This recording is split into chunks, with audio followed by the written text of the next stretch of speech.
The Women's African Cup of Nations has just kicked off in far-away Morocco, and the Black Queens of Ghana are making a much-anticipated return after missing out on the previous edition.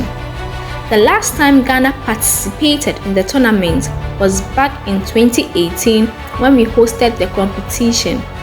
Unfortunately, that campaign ended in disappointment as the Black Queens were eliminated at the group stage, facing tough opponents like Cameroon. Given the challenges of rebuilding and regaining momentum after that setback, what we are going through now is not entirely surprising. It's part of the journey. But there's renewed hope, belief, and determination in the squad. The return to WAFCON marks a new chapter. The rebuilding project truly began with the appointment of Nora Hoptel, who succeeded Mercy Tego Kweku. Hoptel anchored her vision on the core of the Ghana Under-20 side that competed at the 2022 FIFA Under-20 Women's World Cup in Costa Rica, promoting Cynthia Phindip Conlan, Susan Amadria, Anastasia Echan, Evelyn Bedu, and Doris Buedua. She blended these young talents with seasoned campaigners such as Portia Boache, Janet Eju, Grace Asantewa, Alice Kusi, and Princella Edubia, forging a team that ultimately clinched qualification for the 2024 WAFCON. When Hoptel's contract expired, she declined to renew, and Kim Lass was appointed to steer the Black Queens through the tournament.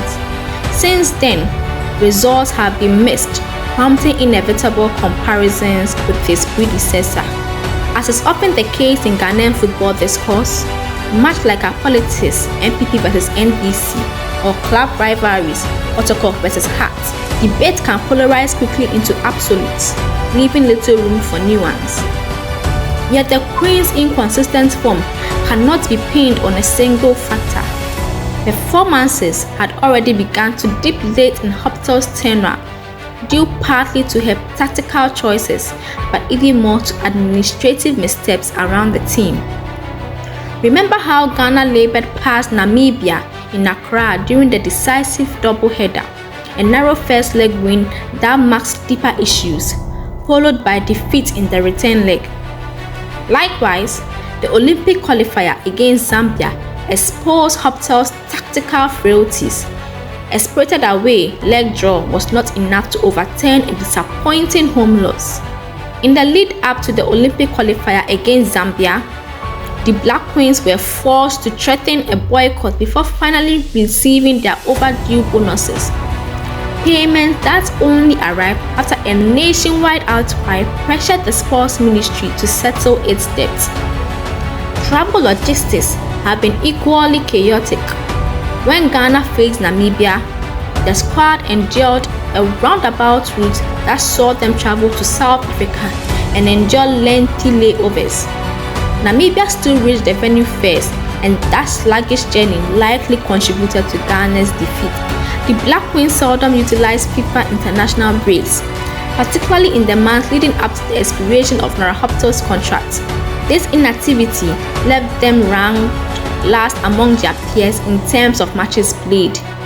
The limited game time not only affected their cohesion and competitiveness, but also left their WAFCON preparations far from ideal. Such frustrations may explain why Nora Hoptel declined to renew her contract. Skeptics would say she saw the light. Unfortunately, the landscape has shifted further since her departure. Several key players are now unattached or struggling for minutes at club level. Some have even dropped to lower divisions just to secure game time. Over the past season, the most consistent performers have been Susan Dria, Portia Boache, Grace Asantewa, Alice Kusi, and Doris Buedua. Factor in a new head coach, Kim Lass, plus a handful of fresh call-ups, and it's no surprise results have fluctuated. Lass has had only a short pre-tournament camp to impose his ideas before Ghana navigates a daunting group featuring defending champion South Africa, familiar foes Mali, who stand Ghana in Accra in 2018, and Tanzania. The immediate target should be clear: qualify from the group, then take each knockout match as it comes.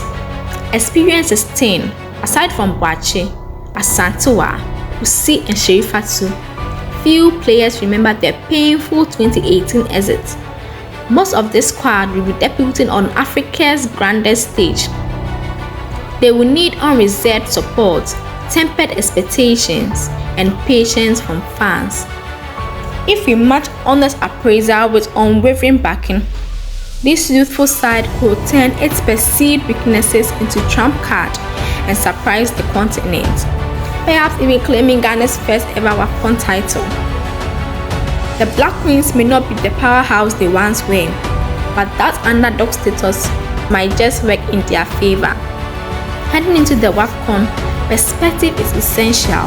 The Black Queens are undeniably talented, but to judge Kim Las or the squad fairly, we must weigh the full range of factors shaping their trajectory: coaching transitions, squad evolution, and off-field administration alike. Only then can expectations be realistic and constructive.